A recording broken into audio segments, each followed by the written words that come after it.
Saia na frente da sua concorrência com um curso completo que te ensinará a bombar suas redes sociais e sua marca de maneira simples e prática, mesmo que não tenha nenhuma experiência com design. Não perca essa oportunidade e venha se atualizar com a gente. Faça logo sua inscrição. Talvez eu queira ver meus netos. Ó, isso é interessante. Tem como botar uma imagem no cérebro aqui na... Claro que Dá tem. pra botar aí? Coloca aí a córtex pré-frontal, sistema límbico no Google que vai aparecer alguma imagem. É louco, né? Porque olha o que você falou, cara. Racionalmente eu sei que é importante. Pode ser essa daqui, ó.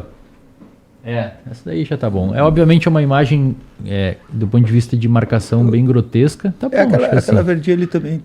A verdinha também tá ali, tá legal. Eu acho que tá mais Isso aí. descreve melhor as estruturas. Ó, é legal porque você falou assim. Tá ruim também a imagem, né? Vai ser pior ainda. Tá merda, velho. Pode ser qualquer uma, aquela azul lá, sim, qualquer tá uma bom. daí, cara. Essa aí vai dar boa. Eu que sou chato. Você falou assim, cara, eu sei racionalmente que é importante fazer, mas até então eu não conseguia fazer. Então por que é louco isso, né? Porque você pergunta pra pessoa, como é que a pessoa sabe? Você pergunta, você acha que é importante fazer exercício físico? Sim. Por que você não faz? Eu não consigo. Tipo, a pessoa sabe, mas não consegue executar o comportamento. É louco porque existe não parece ser uma linha tênue, parece uma muralha entre saber que é importante e conseguir fazer. A verdade é que meu corpo quer ficar. Pois é, cara, mas por quê? Dormindo. Mas por que se você sabe? Não. Eu sei que é uma pergunta meio estranha, mas deveria causar estranheza às pessoas. Talvez o grande problema seja justamente o fato de que os seres humanos pensam, né? Porque se a gente não pensasse, a gente só ia fazer. Na verdade, não, cara. O que acontece é o seguinte, ó, você tem regiões distintas no seu cérebro envolvidas por entender o valor do comportamento e executar o comportamento. O seu córtex pré-frontal, que são aquelas bolinhas, três bolinhas da frente isso. lá, ó, no lado de lá.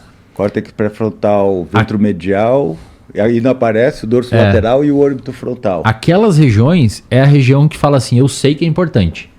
Mas aquelas regiões do estriado, que diz ali, ó, estriado, lá no meio uma mancha azul, aquela região é a região que não faz. Essas duas regiões, e várias outras regiões tem ali, tô falando a grosso modo, perdão aí os neuroanatomistas, mas essas regiões conversam, elas têm cabos de neurônios como se fossem fios de luz conectando umas às outras, como se fossem grandes pontes de cabo. E esses cabos Eu adoro essa parte. conduzem eletricidade. E essas eletricidades fazem com que os neurônios conversem por meio de neurotransmissores. O seu córtex pré-frontal, ele sabe que esse comportamento é importante. Mas o seu estriado, que é a região onde estão armazenados os vícios e os hábitos, Perfeito. ele tem um repertório de comportamento que vai contra o que o seu córtex pré-frontal sabe. Então eles ficam se auto-inibindo. O seu córtex pré-frontal não consegue fazer um gerenciamento suficiente para que o seu estriado execute aquele comportamento. E o estriado geralmente ganha, cara? Cara, ele é bom. O Ele estriado é bom.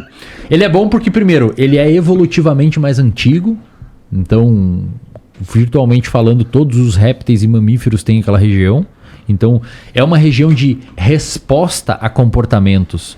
É importante que você tenha aquilo ali funcionando muito bem para que você consiga ter uma adaptação comportamental frente a um contexto.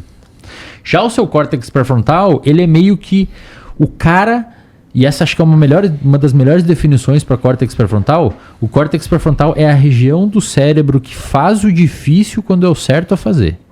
Que isso? Eu gosto dessa definição. Você está também. fazendo o difícil, que é treinar todo dia, que é o certo a fazer. Isso é córtex pré-frontal.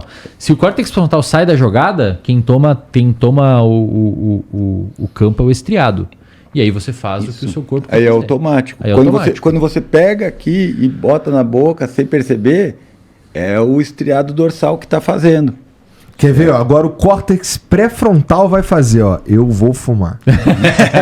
Ele pode fazer também. Ele faz também. Ele Cara, faz é uma também. coisa interessante. Eu tenho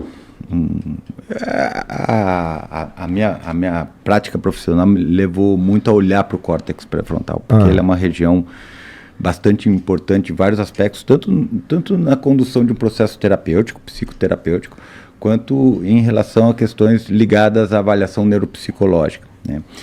E, de uma maneira geral, essa comunicação do córtex pré-frontal com o estriado dorsal e com o estriado ventral, ela é muito importante para aquilo que a gente falou de formação de hábitos, né? Mas ela também é muito importante para o cérebro fazer um cálculo que você não está ciente, que é o cálculo do valor daquele comportamento, certo? E aí, se a gente for analisar essas conexões que ele falou, se a gente for pormenorizar essas conexões que ele falou, a gente vai ver que tem uma conexão que liga o córtex órbito-frontal a um núcleo do estriado dorsal que a gente chama de núcleo caudado, a parte ventral do núcleo caudado. E esse circuito é um circuito que, de certa forma, transita informações emocionais. E a gente tem um outro circuito que está ligado a uma outra região do córtex pré-frontal, dorso lateral, que também se liga com essa região do núcleo caudado, só que a região dorsal. E aí a gente tem um circuito que é mais cognitivo. Os dois estão ligados a planejar o nosso comportamento. E um, de certa forma, assim também de uma maneira bem tosca, um avalia o valor emocional e o outro o valor do repertório que eu tenho que ter para emitir aquele comportamento. Interessante. Certo? Então, de uma maneira geral, você pode até entender que determinado comportamento é importante para você. Saudável, etc. Isso, mas na hora de tomar a decisão, vai predominar uma ação que envolve principalmente o córtex órbito-frontal e a ligação para o estriado dorsal, mas também para o estriado ventral, para o núcleo de accumbens, certo? E olha também, cara, ao mesmo tempo nesse processo de tomada de decisão de comportamento, o córtex pré-frontal consegue conversar com áreas do seu cérebro que estão envolvidas com interocepção, que é a capacidade que você tem de olhar dentro do seu próprio... Olhar não, mas a capacidade que você tem de sentir os seus processos fisiológicos internos.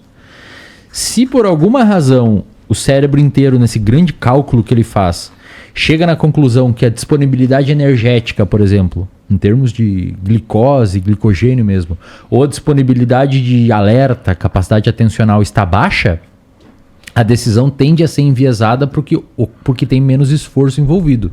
Então, se você dorme mal, se você come mal, automaticamente o seu cérebro já entende que a propensão de executar um comportamento que envolve grande esforço, como exercício físico, já é menor.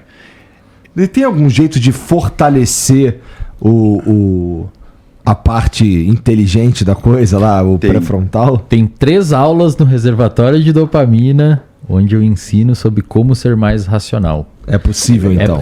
Tipo, na verdade, um processo psicoterapêutico, estou falando aqui brincando, né? A gente ensina algumas funções ali, tenta mais ou menos dar um direcionamento, mas o ideal é um processo psicoterapêutico, principalmente, necessariamente, na verdade, com uma linha terapêutica chamada terapia cognitivo-comportamental, aonde o profissional vai unir ferramentas cognitivas, como o próprio nome diz, a ferramentas comportamentais.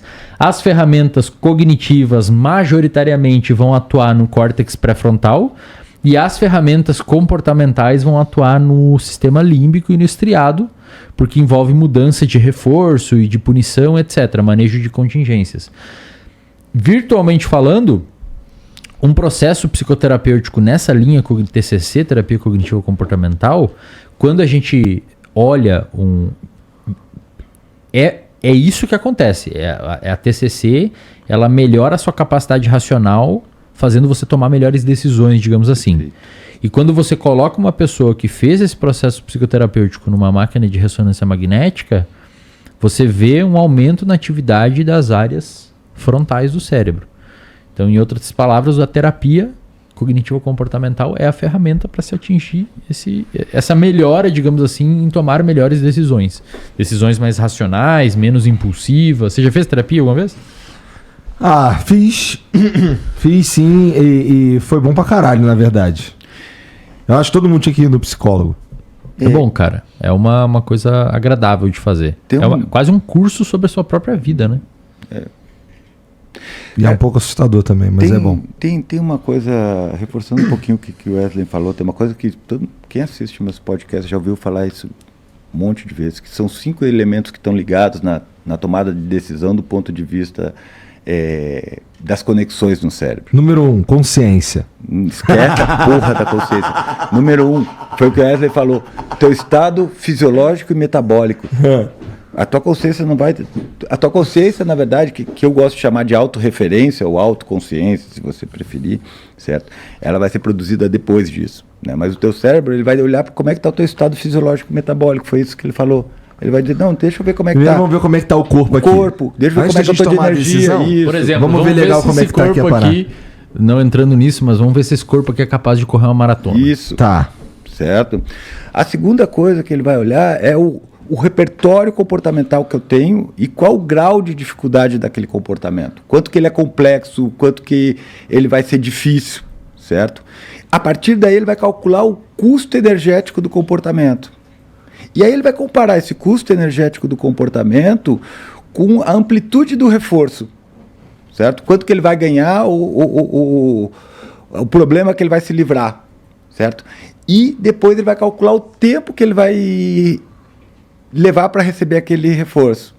Então, coisas que têm baixo custo metabólico, ou seja, que não importa tanto o teu estado fisiológico e que o repertório comportamental é relativamente fácil, são coisas que normalmente elas acabam se tornando decisões mais fáceis de você tomar. Tipo olhar o Reels, TikTok. Exatamente. Não é custoso, você não precisa envolver nenhum esforço metabólico. O comportamento é simples, certo? E o você não precisa ter repertório, é só saber botar o dedo para cima e ter uma conta no Instagram. E o reforço é imediato. O reforço é rápido. Tá. Mas louco, cara. Parece que o nosso cérebro ele é meio formatado pra ficar preguiçoso com o tempo, tá ligado? Se mas você não cuidar. O nosso tudo bem, cérebro preguiçoso é um formatado para armazenar energia. No teu caso, ele tá tendo muito sucesso. Vai se foder, rapaz.